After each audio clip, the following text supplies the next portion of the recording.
Hi, welcome back to the channel. In this lesson, we'll see a simple question to help us understand geometry.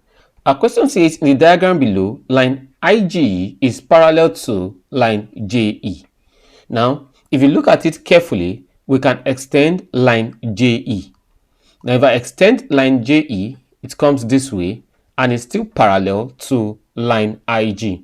Now, at this point where it's crossing line FH, I would like to call it O. Now, if I mark this place O, now I have line JEO is parallel to line IHG. Now, at point E, I have two angles. I have my 120 degrees and I have an other inner angle in the new triangle. So this angle in the new triangle is called, let's call it OEF. So that OEF plus JEF is equals to 180 degrees. That's angle on a straight line. So that my 120 plus angle at E is equals to 180 degrees.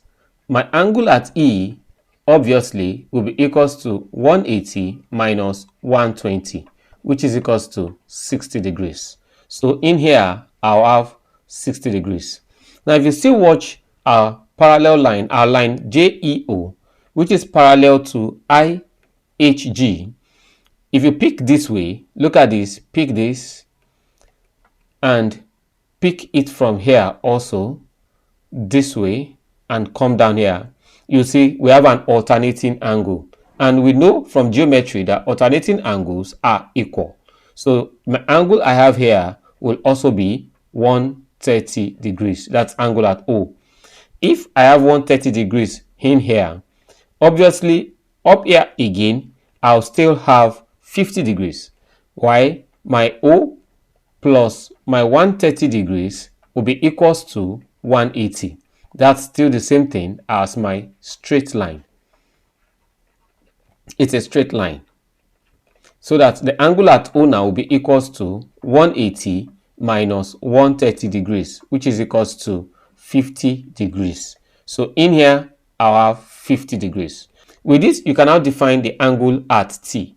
Obviously, the angle at T plus my 60 degrees, which is angle at E, plus angle at O, which is 50 degrees, is equals to 180. Why? They are sum of angles of a what? A triangle. Sum of angle of a triangle. So my T degrees plus 110, 60 plus 50 is 110, is equals to 180 degrees. T degrees equals 180 degrees minus 110 degrees, which is equals to 70 degrees. So T is same thing as 70 degrees. With this, I hope you understand how to work with geometry.